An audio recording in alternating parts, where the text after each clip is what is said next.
Hey, Konnor. Hey, How you doing? I'm good. How are you? Doing well, doing well. So we look at this meet coming up on paper, and some people might say this is like a preview to the national championship, maybe or something. But it's so early; it's the first meet. How do you view it going up against all these highly ranked teams to start? I think from an outside perspective, it's like, oh gosh, what is LSU gonna do? But from an inside perspective, it gives us it's like a good starter meet for us. It gives us a podium. Like it's a lot easier to do gymnastics on a podium rather than a dual meet, and we're in a quad situation. And so going out there and being on podium in a quad format is really a strong situation for us. And so I'm really excited for us to go out there and have this opportunity and against those good teams, and it gives us a perspective of where we're at as a team, and just like I guess like in the SEC too. This could be for either one of y'all. Just after Friday, just where do you think the team is? How do you guys feel about your guys' performances? And I guess what are you looking to build upon, as the season gets started this week? I would say after our purple and gold meet, everyone was able to get on the floor, which was awesome to see. There's definitely still a lot more to do. I mean, season hasn't even started, so it was our baseline for sure, and now we can only go up from what we showed on Friday.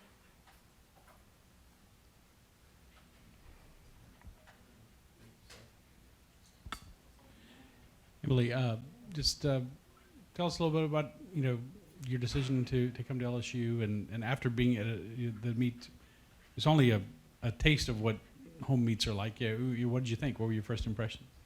Yeah, well, I chose LSU because of the atmosphere and the team and all the girls. So being in something like the PMAC was truly like an insane experience, especially with these girls too, because they are different. The culture has been the best team culture I've ever been a part of. So seeing us all together in two different groups, even then, we were running across the floor to each different events to support everyone individually. So it was really fun to be out there all together, just hyping each other up. Konnor, what was it like just being back out there, just kickstarting year 3 for you?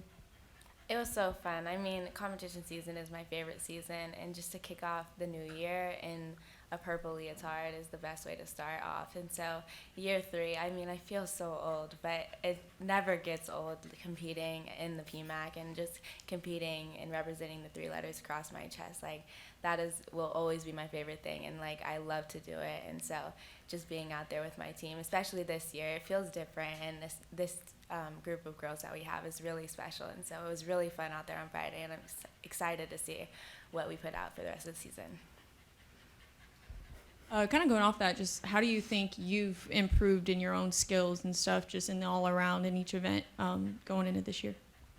I would say I've improved a lot, especially just staying healthy this year and this preseason. It was something I really struggled with my freshman and my sophomore year, was staying healthy throughout the preseason, and I improved on that majorly, honestly. I stayed healthy the whole preseason, and so it was really nice to train all around throughout the whole preseason, throughout the whole fall, because I could just put up the numbers and do the assignments, and without having to go into the training room between every single turn. And so just to do that and to go out there and do bars, beam, and floor in the beginning of the season, just on Friday night, and hopefully throughout the rest of the season, and then go into the gym and still train ball is really nice and really special to me. Hey, Konnor, there's a lot of senior leadership that's missing from last year. Would you say that you kind of stepped into that leadership role, and how have you kind of handled that? Right. I mean, a lot of girls left the team, and this is a really young team, and so I definitely have tried to give my best effort, but there are so many leaders on this team, and there are a lot of upperclassmen still. We do have 7 seniors still, and so then there's 5 of us juniors, and so I kind of use my voice more, since I can't bring as much physical activity as much as the other girls can and put as many numbers in as the rest of them. So I kind of use my voice and use my mindset to lead in a different way and give them just a different perspective and different look on gymnastics, and use that as a leadership role. Konnor, since you've been here for a while, the scoring, does it progress as the season goes? They always say, oh, it's kind of hard to get good scores early in the year.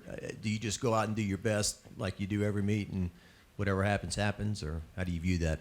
Man, I hope it progresses throughout this season. But yeah, I think every time we put up our arms, we try to just go out there and do our best routine. I mean, we never really worry about the scores. As long as we do the best routine, it's up to the judges to give us our scores. I mean, I wish we could give us our own scores, and wish I could give my teammates their scores, because I look at their best routine. I'm like, that's a 995 to me, but it could be a 985 in the judges' eyes. And so each routine looks different to each person. So. But by the end of the season, I think we're really going to grow, like, as a team, and our scores will grow, and, like, our gymnastics will look different by the end of the season. So it's just, like, every little detail matters, and all the execution matters the more we put together. So. Emily, even though you are new to the team, you are a senior. Just how have you used your experience in college gymnastics to help those, younger than you, and kind of help motivate them just as a leader? Yeah, I feel like I can use my experience to give this team, as well as the other transfers like coming in, to use a different perspective in general. I think coming from where I was, obviously it's a lot different than LSU. So being here with this team, being a senior on the team, but also being new, I'm learning from them as well. So it's been cool to trade off that perspective with everyone. But all I can do is just use what I know and grow from everyone else as well. God, I want to ask you, you played with or competed next to Haley Bryant for a few years now, and now she's in that coaching role. How's it been having her, as an assistant here?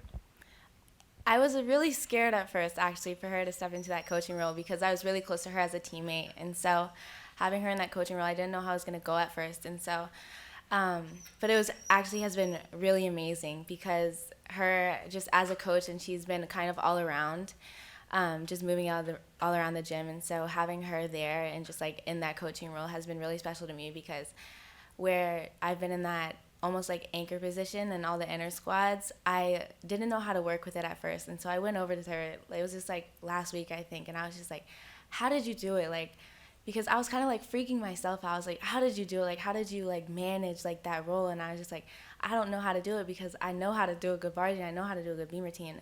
And she was like, just do it. She was like, you know how to do it. She's like, you don't have to worry about like what spot you're in. It's just the same routine. You're just a little lower. Like, you might be a little colder, but it's the same routine. And I was just like, and just like having those conversations were a lot easier. And like, it's a different conversation as a teammate rather than a coach, because a coach kind of gives you a different perspective. And her also having that inspect, like as a gymnast, so she knows how it is, but also as a coach, because she gives me that like inside look as a coach and how they see it. And so it's both kind of have like both perspectives from her side rather than just my own, because I'm very like an intellectual person.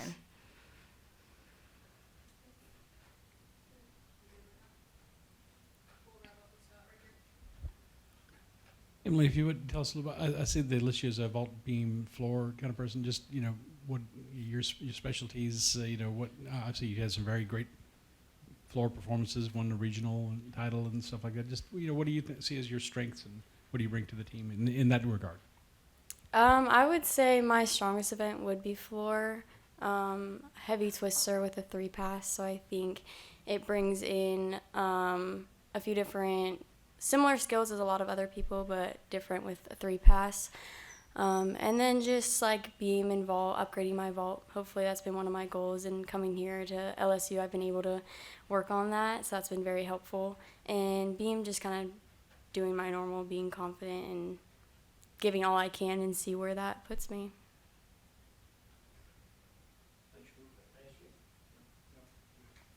The dog seemed like you.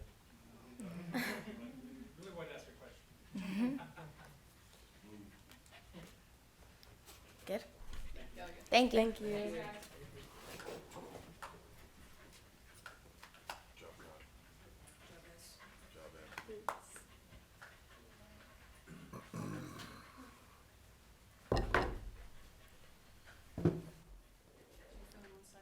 Yeah.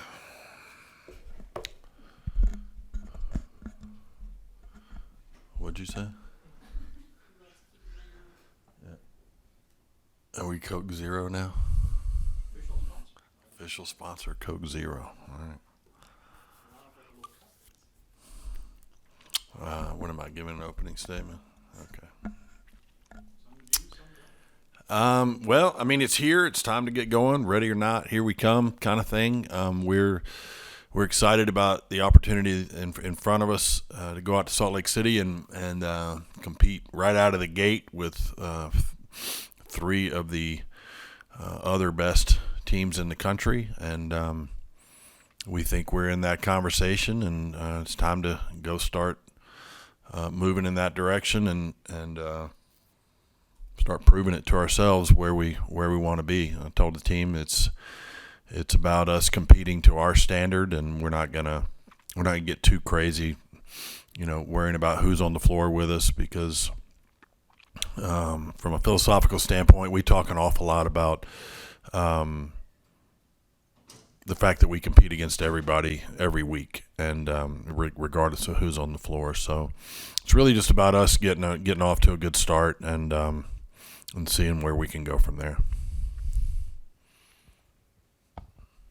Jay, I don't know if you've been asked this yet. What's the, team mantra this year, and Yeah. how has the team embraced that? Well, the team comes up with that every year, and this year we were on our team advance, team retreat, whatever you want to refer to it, and they came up with clear path. And for them, I think it was about clearing the clutter, clearing, getting things that are outside noise or outside expectations or outside influences and things and sort of clearing the path for them to accomplish the goals that they put in front of themselves. And so they come up with it every year. It's their rallying cry.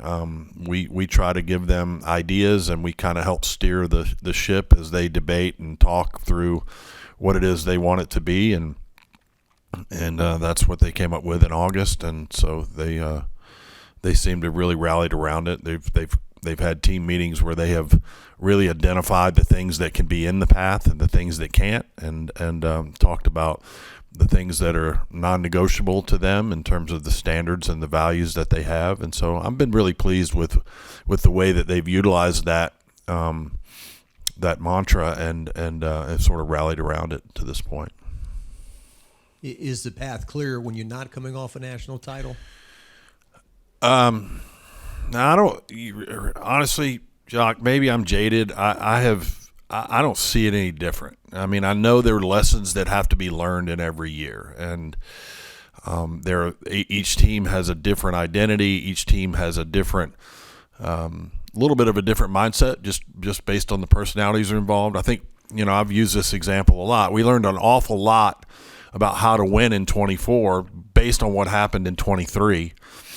And I think coming out of 24, we had to learn, how do you handle success once you've gotten over the hump and you have done that? What's different about that? And it is different. Having been part of so many of these of championship teams over the years, there is something to knowing how to sustain that success, and I think we did that for the most part last year. I mean, we did a good job of blocking out a lot of the outside noise. I mean, we won the SEC regular season, won the SEC championship, went in as the number 1 overall seed, and then on the final day, let some things kind of get in our way in our heads a little bit. And there's something to be said about when the expectation is to do it again, and then you get to that, you can block it out to a point, and you get to that final day when it comes down to the very end.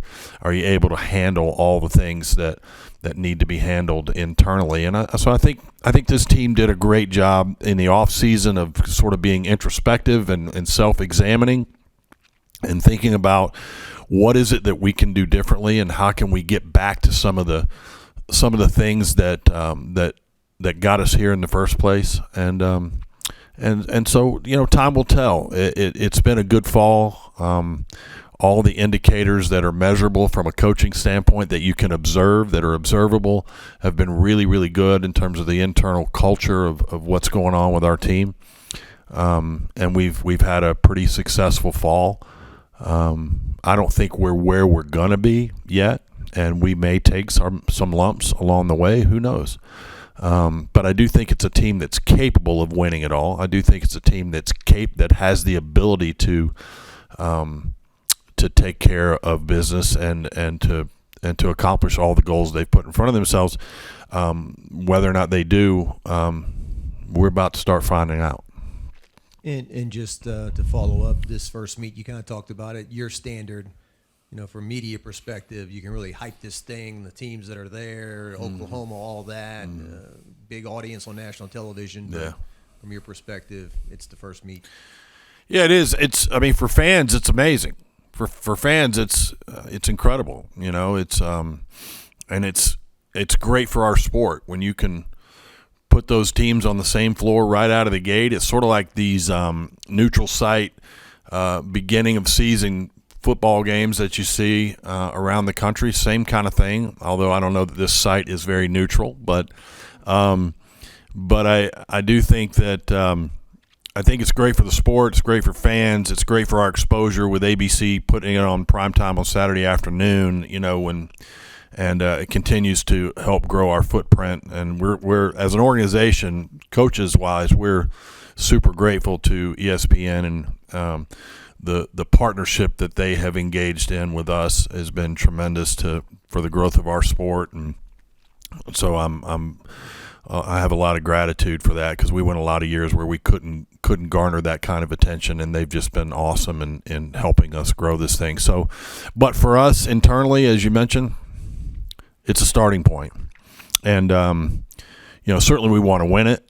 We want to win everything. I don't want to be misunderstood when I say that, but also don't let it define if we become so outcome oriented, we're going to be frustrated more times than not. So we're going to stick to the process that we think this team needs to be in, and we're going to pace ourselves accordingly and do our best to be as healthy and fresh as we can possibly be the later we get in the season. Jay, two-parter. How's the health of the team doing with Chio, and then also what does preparation look like this week compared to the preparation in the off season? Yeah, this week's a little weird just because the meet's on Saturday. We're going to go out early. We always, when we go out to Utah, we go out and we go to a higher elevation, even in Salt Lake City, for a couple of days. We'll train while we're out there. We'll get, in terms of numbers of days, we'll get an extra day of training in this week from what a typical week looks like. But probably from a numbers perspective, we probably end up doing maybe the same, maybe a little less going into this thing. So the preparation's a little bit different. From a health perspective, I think we're in a pretty good place. Chio, she did roll the ankle. I just came over from the gym. She'll probably try to do everything tomorrow for the first time. We were able to vault yesterday. She did dismount bars. So tomorrow we're going to add beam and floor and see how everything is tolerated. Right now she's in a good spot. She feels good. Ankle feels good. We're nursing things here and there like we always are. I don't think that's anything to be overly alarmed about. It's frustrating as a coach when you don't feel like you can get the reps in that you think are necessary in order to be able to compete at a high level. But at the same time, we do have to keep it in perspective, and it's a marathon. It's not a sprint. Everybody wants to come out of the blocks hard, and we have to. While we definitely want to do that, we want to make sure that we make good, solid, judicious decisions about the health of our team. And so I think overall we're in a pretty good place.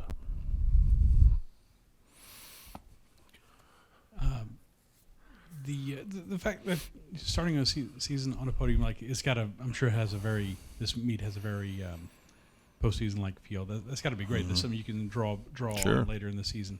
And just your thoughts on that. And second of all, I think you said before, are you hoping to get this meet to come to New Orleans or something like that in the near future? Any updates or thoughts on that?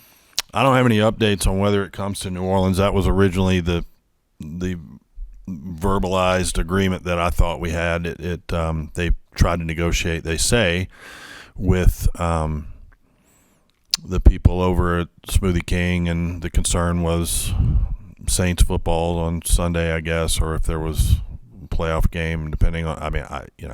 Which we all kind of chuckle at right now, but at the same time, I don't know if it'll come. I don't know if it'll come or not. I hope it does. If it doesn't, each year it becomes a little harder for us to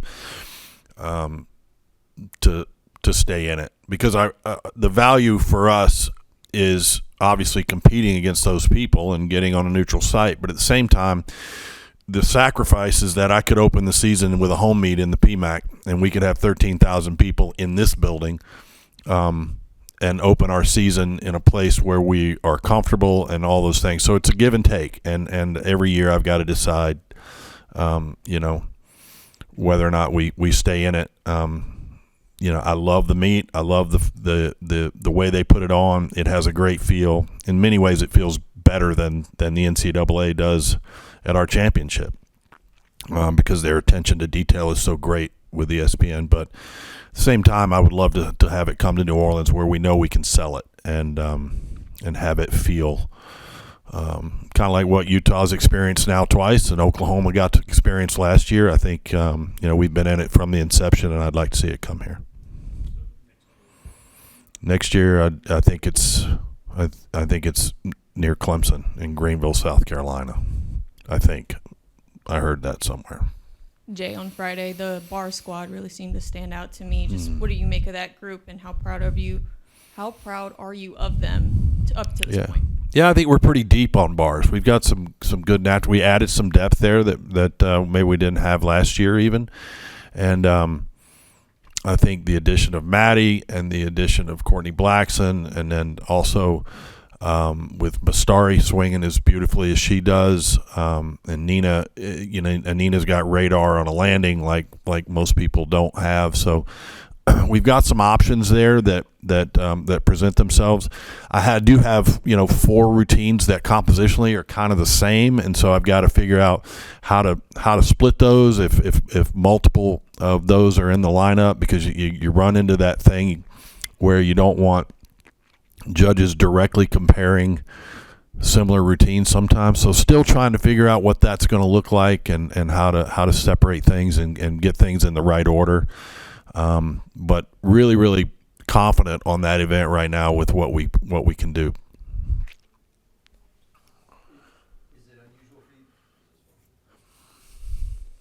Is it unusual for you to be on the road this much this Yeah. early? Yeah. That's just Well, and that's what I'm talking about. So the SEC schedule is what it is. They make that for us. So we open our SEC schedule at Georgia. So my choice was to do Sprouts or have a home meet. And, not necessarily an easy decision. So I'm glad we're doing this, and I think it's important that we, iron sharpens iron, and the old adage that, we can throw all the cliches out there. I think it's trial by fire, and we're going to get out there and compete against the best right out of the gate. But there's something to be said also for opening in January at home and getting your feet wet in front of your home crowd and getting everybody on board. It's kind of weird we'll be 3 weeks into the month of January before we get back in this building.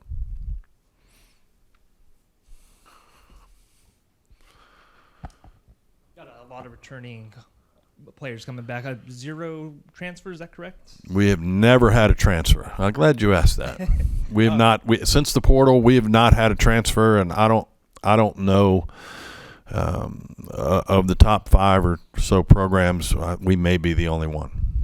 What does that kind of just say about the culture? No, I hope it says that things are good. I hope it says that, for the most part, when people choose to come here, it's what they thought it would be, and they're getting a fulfilling experience out of their time here. It's never perfect, no matter where you go. You always draw it up in your head.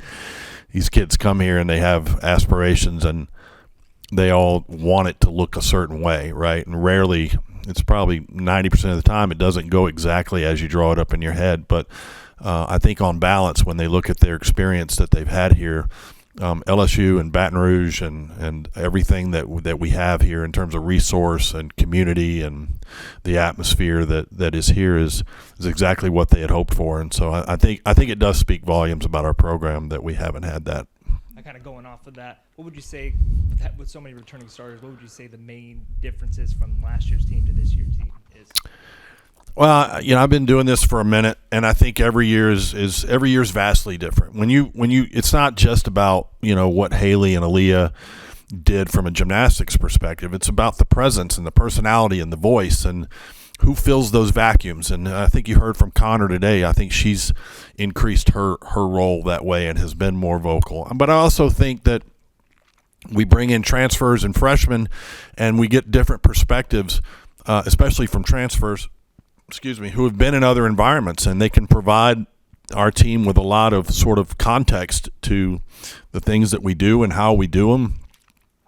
And that's not to say that there's anything negative about another program, but certainly they have a perspective where they're able to compare and contrast and provide our kids with that level of perspective. And I think that's been great. I think Emily Ennis has done a great job of helping our kids understand how good it is here, and I think she's really embraced the culture that is here as well as anybody. I think Savannah did that when she transferred in from Florida, and so that's a positive thing. And so you're filling vacuums, whenever people graduate and move on, not just from a skill perspective or routines, but it's about a personality that leaves and a leadership quality that leaves, and who steps up and fills those roles. I don't know that we have all those answered yet, but I think we're beginning to see that, and I think as the season goes, that will become clearer and clearer. It better, or we'll be sort of rudderless with a lot of talent, and that's not what you want to be as a team. Jay, in years past, you've talked about it's not about depth and how many people, but the quality of depth. Just where are you with that with this team?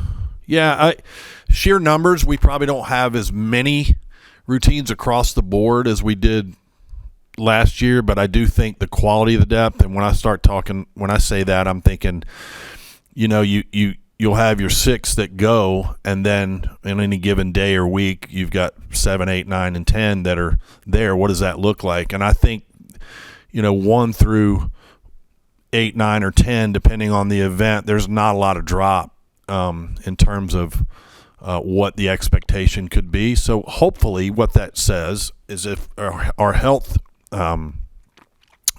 holds, that we are presented with options, at least early in the season, to mix things up. That's, as a coach, you always want to be able to do that. Not many years happen where you can. Case in point, we rode Haley Bryant in the all-around almost the entirety of her career, and that's not a good thing. I mean, I'm not happy about that. But when you have greater quality of depth, and maybe you have options, and then what that does is it in theory keeps you at a place where you can be more rested mentally and physically when you get to March and April. And I think, from my perspective, those are the teams that have the best chance of winning. Thank you.